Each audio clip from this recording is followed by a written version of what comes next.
Hallelujah! Amen! Amen! Painit na po ng painit talaga ang panahon. Talaga naman, April na po. And were you able to feel the presence of the Lord today during worship? Sige nga, palapakan natin ang Lord. Amen! Kung sa worship pa lang, nabe-bless ka na, talaga namang biyaya ng Panginoon. And before I move on, let me announce, mamaya po ulit, we have this Unbreakable Fellowship para po sa mga couples. At yan po, mga couples, mga soon-to-be couples, maganda po ang topic mamaya, ano po, sa fellowship po natin. Pera, mag-asawa, naku, mukhang mamaya magpapaulan ng pera, mga organizer nito, ano po. At invited po lahat po, kung meron po kayong mga kapitbahay na hindi ma-attend, this is the best opportunity for them to learn, ano po. Kung nakikita po natin, meron kayong mga kilalang mga mag-aasawa na they want, you think they need to have fellowship, ano po. This is not a type of service na may sermon, ano po, ito po ay kwentuhan lamang po, ano. And marami po kayong makikilala mga couples. At napansin ko po, ang dami na palang mga young couples ngayon, ano po. Talaga naman, tinitingnan po namin mukhang kami lang ang mga matatagal ng married. Most of them, 5 years to 10 years married, ano po, at doon po kami nagkukwentuhan. They want to get information from us.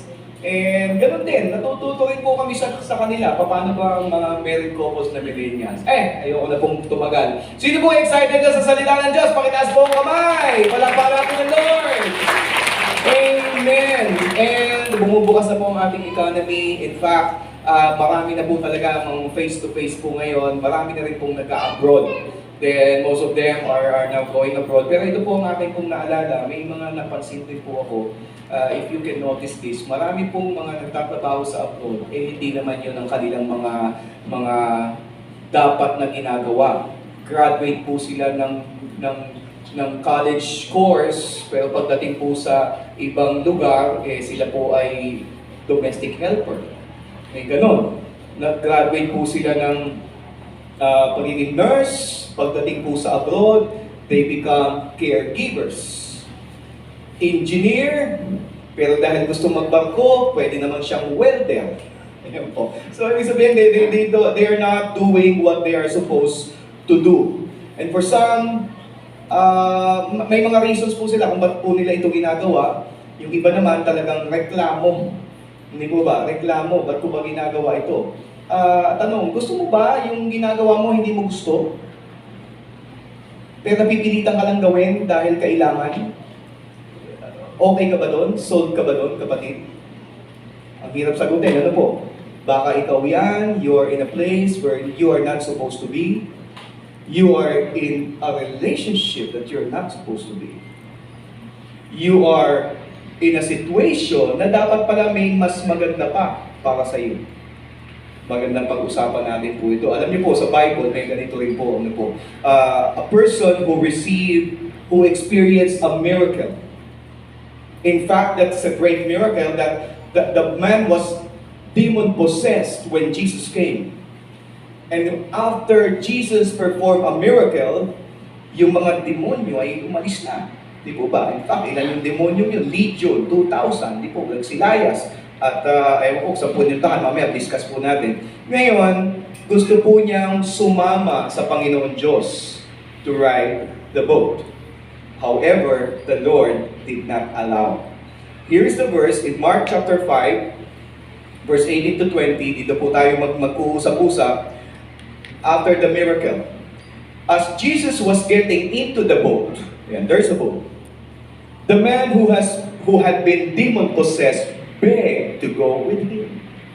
Para magmakaawa ka, ibig sabihin talagang gustong-gusto mong sumama. Tama. Nagmamakaawa. Sama ako. Siguro napansin nung pinagaling, napapansin niya, pasakay na si Jesus sa boat. Parang hindi yata ako isasama. Parang iiwan ako, palayo na siya ng palayo. Pero sabi niya, he begged. And then what happened in verse 19, Jesus did not let him, but said, "Go home to your own people and tell them how much the Lord has done for you and how He has had mercy on you." So, ano po ang ibig sabihin nito? Sabi ng Panginoon, siguro nandun na yung mama doon sa boat, but Jesus said, "Get off the boat. Get off the boat." You do not belong in this boat. Ito po pag-aaralan natin. Minsan ganito. Sa buhay po, meron kang gustong puntahan, pero sasabihin sa'yo, hindi ka pwede dito. Kasi may plano palang maganda para sa'yo. Kasi meron ka palang dapat na ginagawa, hindi gagaya ng iniisip mo. Tama ba yun? Minsan ganun po. Magandang pag-usapan po natin ito. The title of the message is, Get Off the Boat. And when somebody will tell you, get off the boat, don't be discouraged. Huwag sasama loob. Amen po ba yun? Huwag may magsasabi sa'yo, hindi ka dapat dito. Dapat meron kang paglalagyan. Huwag sasama loob. Pag-aralan muna natin ito. Pwede ba yun? Please bow your head and close your eyes as we come into the presence of the Lord. Father God, we know that you are with us in this big congregation today, and we know that you have something to share to us today. We came here for your word, for your message. Allow us to be attentive. Allow us to be open-hearted, open-minded, so that we can bring home not only your word, but even your blessing as well. Bless us all of this, we pray in Jesus' name. And everyone say, Amen. Palakpakan po natin ang Lord. Hallelujah! Praise the Lord. Get off the boat. Magandang pag-aralan po natin. Bakit? Minsan sa buhay, hindi pwedeng yung gusto mo laging nangyayari. Amen? Hindi pwedeng gano'n. Hindi pwedeng dapat dito ko. Pero baka may iba pa. Ano po? And remember that this story about the man who was demon-possessed, he received a miracle. A miracle of being free from demon possession. Maybe you have your own freedom situation, freedom experience, freedom from sin, freedom from sickness, freedom from poverty, I don't know. Pero may mga gusto kang gawin right after that, and then God will just tell you, hindi yan ang para sa'yo. Ano po ba ang dapat nating maintindihan when God said, get off the boat? That the miracles that happen to you are meant to send you to your boat. Yung mga nangyayari daw sa'yo, may ibig sabihin yan. And just what happened to the man was not allowed to be with Jesus on his boat because Jesus was actually sending him into another boat. Nasusundan po ba natin? Not in my boat because you have your own boat. Ano po ba yung boat na sinasabi po natin? I do believe for that man to be left in that place, that will be his boat. His situation. Ano po ba yung dati niyang sitwasyon? When Jesus arrived in that place, what was the situation of the man during that time? In Mark chapter 5 verse 2 to 4, and when he had come out of the boat, Jesus Christ, immediately there met him out of the tombs a man with an unclean spirit, demon-possessed, who had his dwelling among the tombs, and no one could bind him even with chains. He is used to that situation. For he had often been chained hand and foot, but he tore the chains apart and broke the irons on his feet. No one was strong enough to subdue him. That was his situation, and if I may call it, that was his boat. It was where he used to be. This is what he knew during his life when he was demon-possessed. And then when Jesus came, what happened next is that Jesus released him from this kind of bondage in that boat, in that situation. So what happened next? Talon po ako in Mark chapter 5 verse 15 to 17. When they came to Jesus, okay, talon po ako na nakalaya na po yung demon-possessed man at marami pong naka-witness. So ito na po ang sumunod na istorya. Ano po? When they came to Jesus, they saw the man who had been possessed by the legion of demons sitting there, dressed and in his right mind, and they were afraid. Observation po, ano po? Ito po ay observation ng mga tao, those people who had seen the man before and after he was released from demon possession. Amen po ba yun? So may nakakita pala. Meron pong naka-witness. And then, what was their reaction? They were afraid. So what else? In verse 16, those who had seen it told the people what had happened to the demon-possessed man. So they were talking about it. And told about the pigs as well. What are these pigs? Bakit may pigs? Ano po? If you know the story, just read the story. Yung mga tinalunan ko po doon, kasi po the legion of demons who was in that man was around 2,000. And these demons went out of that man and they fled to the pigs. So, yung mga pigs na numbering about 2,000, sila po ay nagsi-alisan at kumawala. Yun po ang nangyari. So, the man told them about the demon-possessed man, the people told them about the demon-possessed man, and told them about the pigs. And the people began to plead with Jesus to leave their region. So, what is the point? Okay lang sana ang kinikwento nila how the man was released. Yun nga lang, kinuwento pa nila yung nangyari sa pigs. Bagay, marami silang mga kwento, mga marites siguro itong mga ito, ano po, talagang nagkukwento po sila. Kinakwento hindi lang yung nangyaring release from demon possession, but also about the pigs. What's the point? This is the boat. This is the boat. In that boat, in that situation, in that city, in that community, these people were more concerned about the pigs rather than Jesus. And that is the boat where the man used to live. Yun po yung kanyang boat.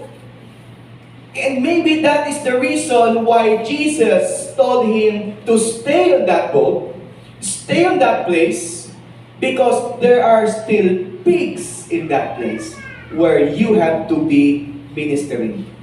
Magmi-ministeryo ka eh. Di ba? May gagawin ka dyan, kaya ka iiwan eh. And let me just give meaning to these pigs. Ano po ba, what kind of people are there?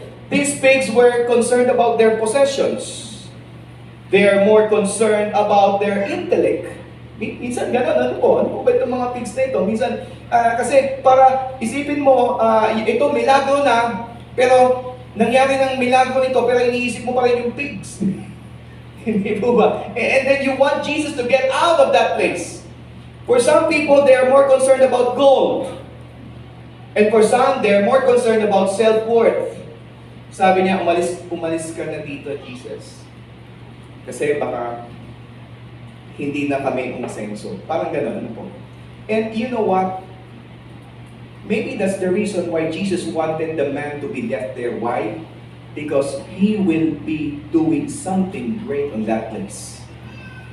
That is his boat. You see, when Jesus leaves you on that place, and this will be your boat, ibig sabihin, you will begin a new life. Nagsisimula ka na ng bagong buhay sa bagong boat. Ibig mo ba yun? It means a beginning. But in the beginning, in that beginning, it doesn't mean it's always good things. Tama ba? In that boat, there will be beginning and there will be struggles. Amen? Sometimes ayaw po natin ito. We just want to have this good boat, this good congregation, that every time I'm here in the church, I feel good. Do you feel good when you're inside the church? Okay po ba kayo? Naiintindihan niyo po ba ako? Do you feel blessed when you're inside the church? But when God said, not only in this church, but get out of this boat, because you have some things to do outside. Okay ba sa inyo yun? Wow. Because in that boat, outside this boat, this big boat, there is another boat waiting for you, and that's your boat. And when that boat runs, it will be a beginning of a very good start for a very good life for you. Pero hindi ibig sabihin lahat ito always good. Tama po ba yun? In your boat, you will have struggles. In your boat, you will have realizations. Hindi pala lahat ganun. Hindi ba? In your boat, you will have to face challenges. In your boat, you will have to make decisions. If you want to stay on that boat. Ano po ibig ko sabihin? Mga kapatid, anuman ang sitwasyon mo ngayon, maybe you are in your boat. You are struggling in your boat. You just feel okay when you're on the big boat. Okay yun, tama yun. But when you are in your own boat, meaning your own life, tandaan mo kapatid, hindi ka kinakalimutan ng Panginoon Diyos. Amen po ba yan? When God said, don't just stay here, my friend. Alam ko, naiintindihan ko, okay, you feel good here. Dito inaayos ka, pero alam mo, ang tunay na pag-aayos, nandun sa loob ng pamamahay mo. Nandun sa iyong kumpanya. Nandun sa workplace mo. Bakit? Because that's your own boat. Walang nakakaintindi ng boat mo kundi ikaw lang. Walang nakakaintindi ng pamilya mo kundi ikaw lang. Walang nakakaintindi ng nakaraan mo kundi yung mga taong nakakasama mo nung nakaraan. At sino magiging ilaw doon sa boat mo?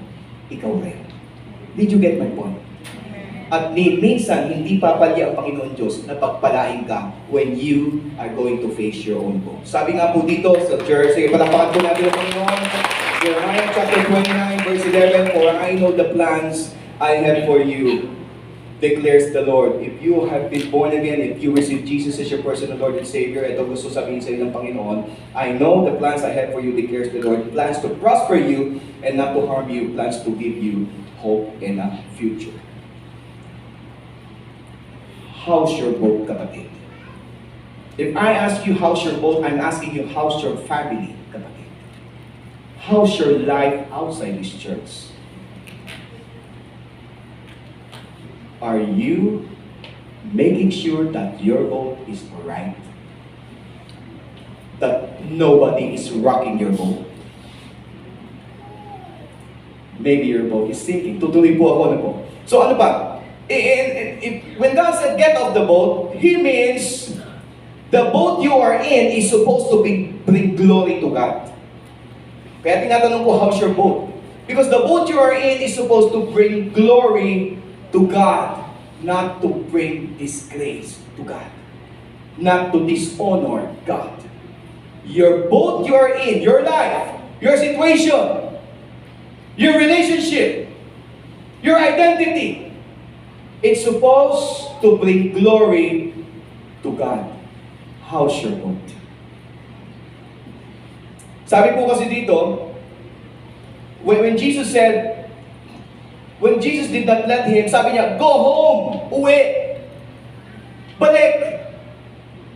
Diba? Pupunta ka, hirap ako, sasama ako sa iyo, Panginoon. Lord, please take me. I want to be with you. No, go home. To your own boat. Face your situation. Face your problem. Where is home? To your family. To those people who have been offended to you. To those people who you have dispute with. To those people who is always angry with you. To your own people. Punta ka doon. Bakit po? Ito ang gusto sabihin sa inyo, Panginoon. What I'm going to do, Lord? I tell them how much the Lord has done for you. Tell them. If the Lord really has changed your life, you can tell what God did to your life to anyone.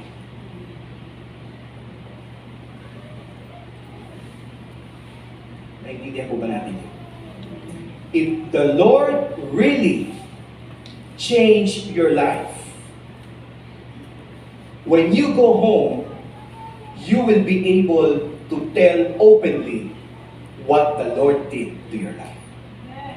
And you will not be ashamed. Tama po ba? This is what we call witnessing. Witnessing. That you are now a witness. Ikaw na mismo ang saksi na binabago ng Diyos ang buhay mo. Binago ba talaga ng Diyos ang buhay mo? Okay. So bakit po gagawin ito? Ano po? Ito talaga ang sabi ng ating Panginoon in Acts chapter 1 verse 8, but you will receive power when the Holy Spirit comes on you, because that's power. The Holy Spirit is working with you, that's why He's doing miracles with you, and you have now the power. When something happens in your life and it's a miracle, you acknowledge it's a miracle, You receive a blessing, you receive a healing, you receive restoration. That's the power of God. And what did the Lord tell us? And you will be my witnesses. Naging saksi ka. Para kang pumunta sa korte, di ba? Kailangan nila ng saksi. At walang ibang saksi sa mga kagandahang loob ng Diyos sa buhay mo kundi ikaw. Amen po ba yun? Where will I witness? In Jerusalem, in all Judea, and Samaria, and to the ends of the earth. Marami po tayong pupuntahan. At bakit pa po? Ano po sabi dito? In 1 John chapter 1 verse 5, you should be the witness that Jesus is the light of this life. This is the message we have heard from Him and declared to you. God is light, and in Him there is no darkness at all.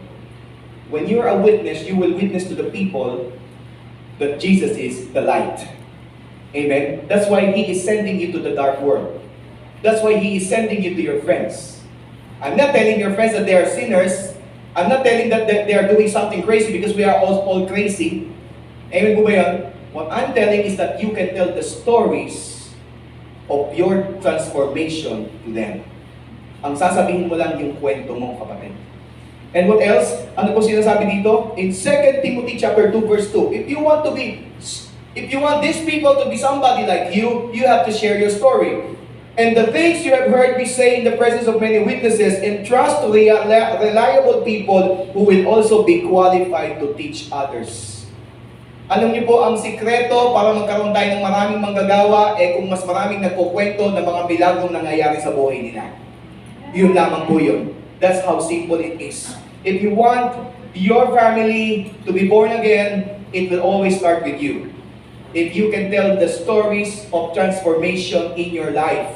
If you want your community to be born again, it will always start from you.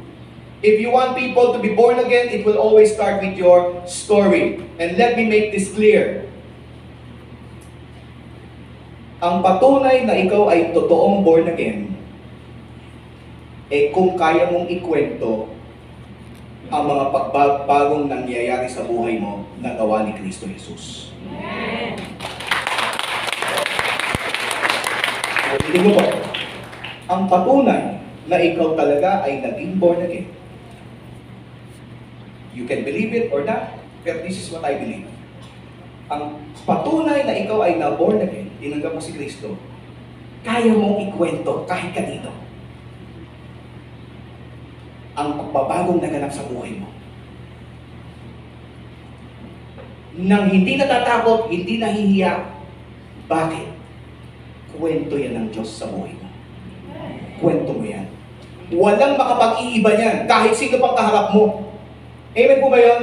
Kahit sino pang may titulo, may posisyon, anybody, you can tell your story to anybody because God, when you are nobody, made you somebody because God made it clear to you that He loves you so much.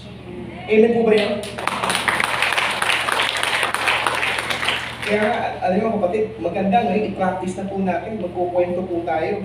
And what else? Ito pa sabi dito, ang pinakamaganda daw mga tao, yung mga kayang magkwento ng kagandahan loob ng ni Kristo. How beautiful, Isaiah chapter 52 verse 7, how beautiful on the mountains are the feet of those who bring good news. Sabi dito, sino daw yung mga pinakamagagandang mga tao?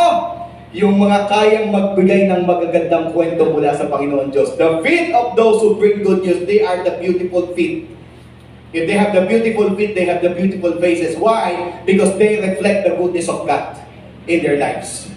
How beautiful on the mountains are the feet of those who bring good news, who proclaim peace, who bring good tidings, who proclaim salvation, who say to Zion, your God reigns. Ito po yun, kapatid. Ano po? Kung gusto po natin, mga kasama natin sa trabaho, mga kasama natin sa eskwela, saan man tayong lugar na papadpad, kung gusto po natin silang makarinig ng salita ng Diyos, if we want to inspire them, just tell them your story. You don't have to be so intelligent to tell them everything about the Bible. Just tell them your story because your story is the Bible itself. Amen po ba yun? See this, sinasabi po ni Kristo, just tell them how much the Lord had done for you. Isang clarification. This is what you have to do. Tell them how much the Lord has done for you. Yung ginawa lang ng Diyos ang sasabihin mo. Don't judge people of what they do. Otherwise, if you do that, you are offending them. Tama po ba? Minsan sinasabi, alam mo, ganito ginawa ng Panginoon sa akin. Eh, ikaw, kasalanan mo yan eh. O, ino-offend mo yun. Hindi po ba? Alam mo, ito ginawa ng Panginoon sa akin. Ito dati ako. Ngayon, ito na ako. Alam mo, napakabuti ng Diyos. Eh, ikaw, kasalanan mo yan. May kasalanan ka. Pumunta ka sa simbahan. Palagay nyo, sasama yun.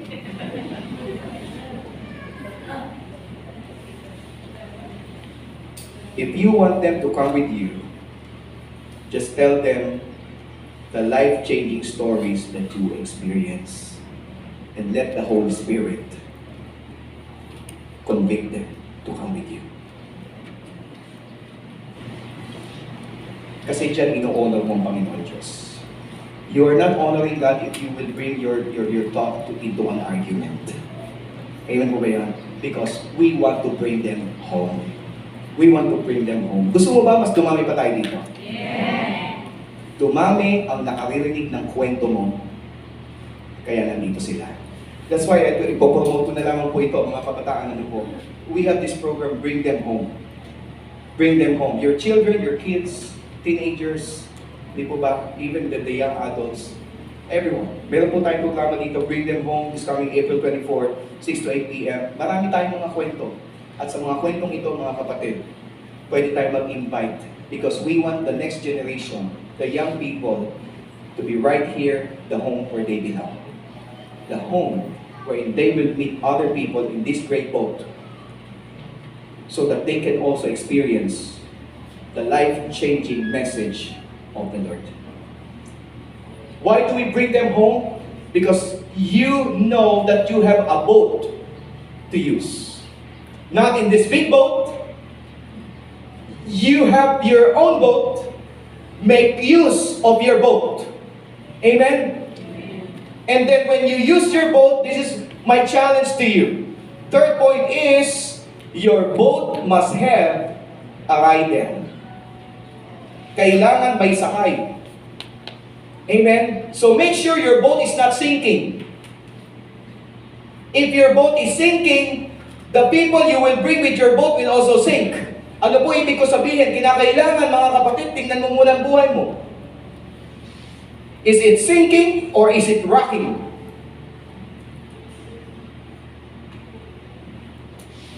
Your boat must be able to bring them home to where you belong. Just a reminder.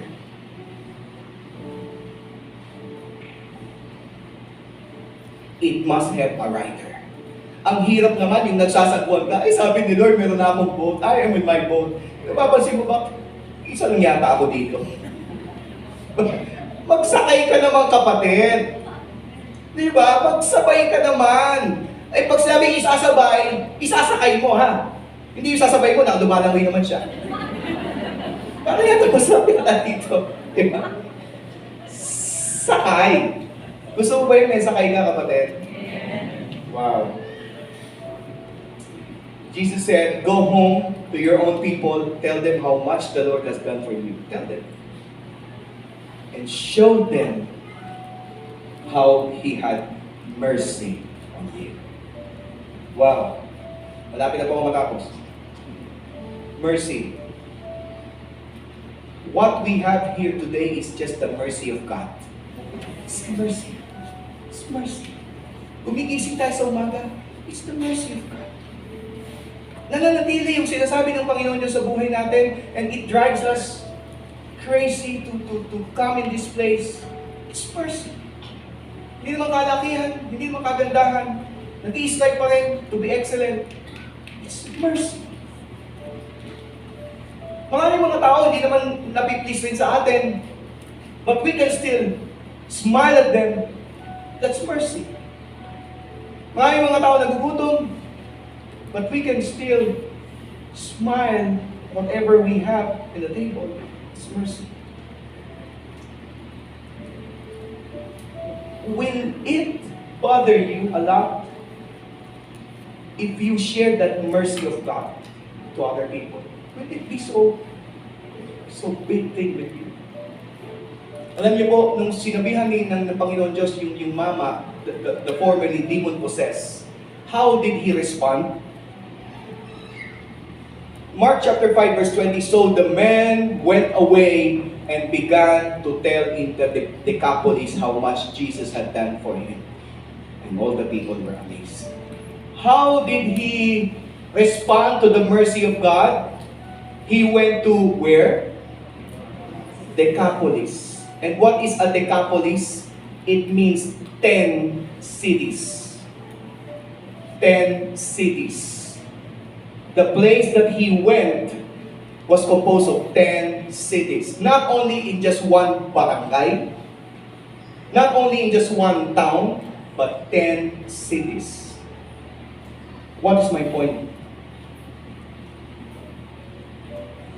How you value the mercy of God will be reflected on how you witness to other people the goodness of God. Yan po yun. How you value the mercy of God can be seen on how much people you bring on your boat. How you value the mercy of God can be seen in how you take care of the boat, meaning your life. How much you take care of the boat God has given you since you received Jesus. Kung paano mo inaayos ang buhay mo, hindi naman tayo lahat perfecto. Pero sa boat na binigay sa iyo ng Diyos, paano mo inaayos ang boat na ito? You see this? If we do this, how we value the mercy of God, people will be amazed. Hindi ako perfecto, pero dahil sinabi ng Panginoon Diyos, I have to face all my challenges, I have to stand on my faith. In this boat, I will make sure I will start to straighten up things in my life. I will start to straighten up my relationships. I will start to get rid of my sin. Until finally, I can find out, sabi nga, itong boat na ito, kaya ko nang pabilisin. Bakit po? Marami nang sasakay dito sa bangka ko. Marami nang mapo-born again. Kasi binabago na ng Panginoon Diyos yung bangka ko. Hallelujah. So this is your boat. First, God said, go and walk. If you want to have a good boat, sin no more. And if you want to be productive in this boat, tell them about Jesus. Who wants to run his own boat? Who wants? Sino may gusto? Handa ka na bang maglayag? This boat is your life. Maraming nakakakita. Mabilisan na lamang po. Ano po ang nangyayari when you got born again? When God gives you your own boat, this is what should happen to you. Life will begin. Will begin. Do not complain when you have this boat so ugly. Ganyan ka naman dadatnan ng Diyos. Hindi ba? So ugly. But life should begin. Maganda life begins so ugly because God will make it beautiful in the end. Amen? So what else? Life overcomes. Overcomes. What else? And when you overcome, meaning life achieves. And this is the most important thing. Huwag na huwag mong kalilimutan. When you have achieved all these things, sa mga natututunan mo dito, life will start to testify. Until soon you will find out your boat is now your life boat. So, can we all stand up? Who's ready to journey in his life boat? Who's ready? Are you ready? Kaya mo na bang sakyan ang buhay na pinasasakyan sa iyo ng Diyos? You ready Let's say yes. As the praise and worship sing this song, please be along with God.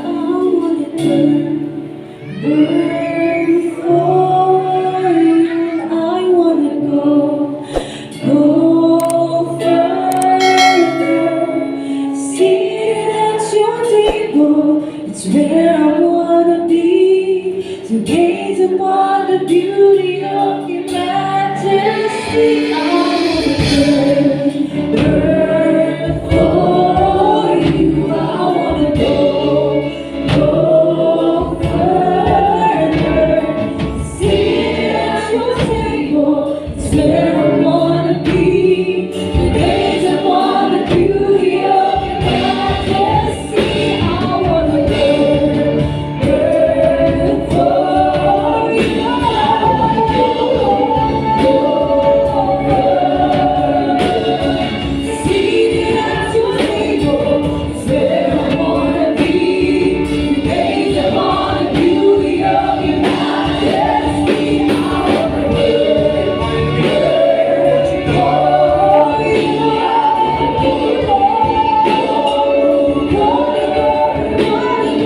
seated at your table, it's where I wanna be. To gaze upon the beauty of your majesty. Oh yes! Can we raise our hand and worship the Lord? Yes, and amen. Say yes, yes, yes, and amen. Say yes, yes, yes, and amen. Yes, and amen. Yes, and amen. We say yes, yes,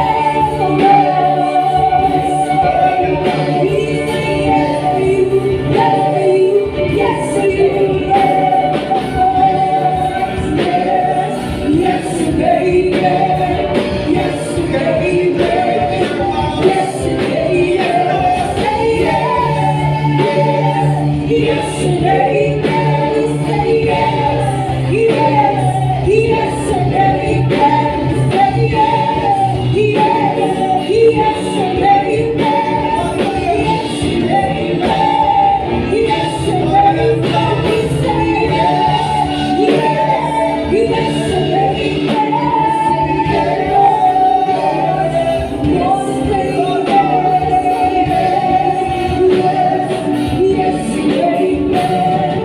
Yes, and amen. Yes, and amen.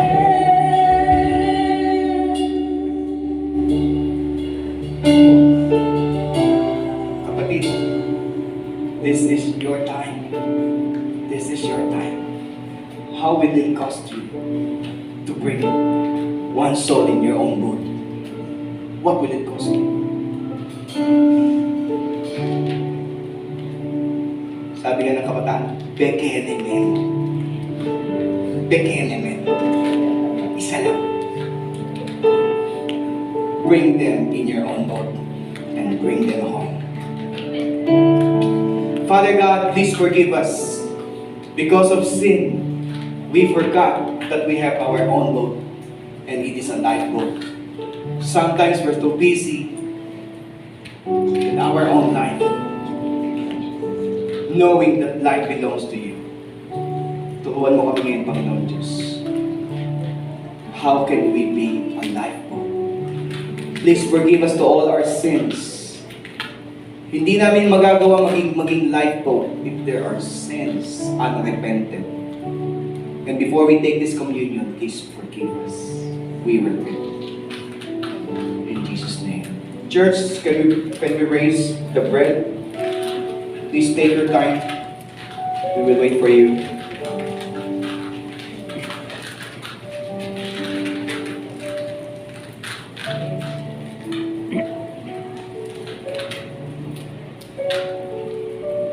Can we raise the bread?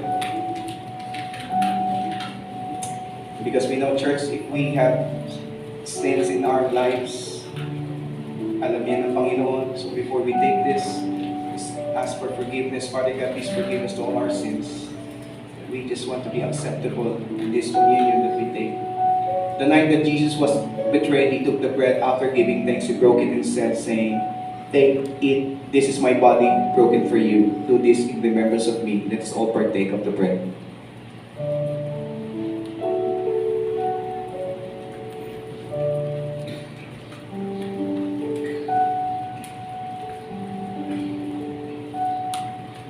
Hallelujah. We know that what happened to your body was something that we do not want to experience in our life. But you had it for all of us. You experienced it because of our sins. Kaya Panginoon, wala kami ibang masasabi kundi salamat. Salamat. Salamat, Panginoon. Hindi na namin dadanasin yun eh. Hindi na.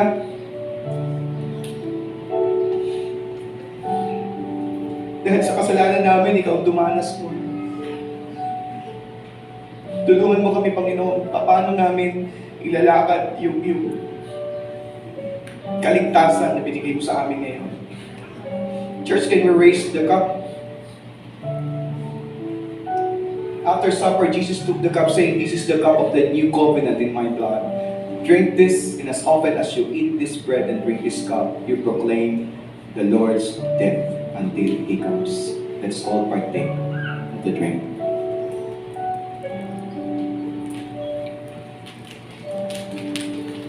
Hallelujah. Hallelujah. Ama, pasensya na. Kasi yung ginawa mo sa krus, ito yung sinabi mo, "For God so loved the world that He gave His only begotten Son, that whoever believes in Him should not perish but have everlasting life."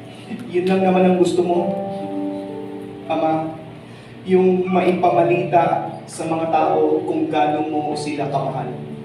At yun naintindihan namin, yun naramdaman namin, kaya nandito kami ngayon, Panginoon. Pero alam namin ang sinasabi mo ngayon, yung mga taong kakilala natin, kailangan nilang maintindihan kung gaano sila kamahal ng Diyos. So please help us, Lord God. Please help us to be the lifeboat that people need. That no matter how much we have been persecuted, no matter whatever things people will tell us, we will tell them how much you have done for us. And we will be okay. We will be okay. Sana maging ganito kami, Panginoon. Pasensya na, Lord. Thank you also for reviving our life. Church, can we raise our tithes and offering? And Father God, salamat po, hindi lang sa mensahe mo, kasi yung blessings, Lord God, tunay nga, Panginoon Diyos, nilulubos mo. Kasi hanggang ngayon, Panginoon, we have something to give, and that is the rightful thing to do. Whatever we do, whatever we have, it all belongs to you. Pero ang hinihingi mo lang, Panginoon, yung katapatan namin sa aming ikabo at aming mga offering. Please bless this, Lord God. And may this be part of the furtherance of your gospel. At muli, Panginoon Diyos, kami nagpapasalamat sa iyo, Lord God. Please, thank you very much for giving us this inspiration, Lord God. That this life is not a sinking boat. It's not a rocking boat. But this is a boat that should give life. That this is a lifeboat. And we have to do whatever it takes to give life to others. Thank you, Father God, for your message today. We, the Home for God's People, give you thanks, honor, and praises in the name of the Father, and of the Son, and of the Holy Spirit. Church of God, say, Amen. God bless you. Be a lifeboat, everybody.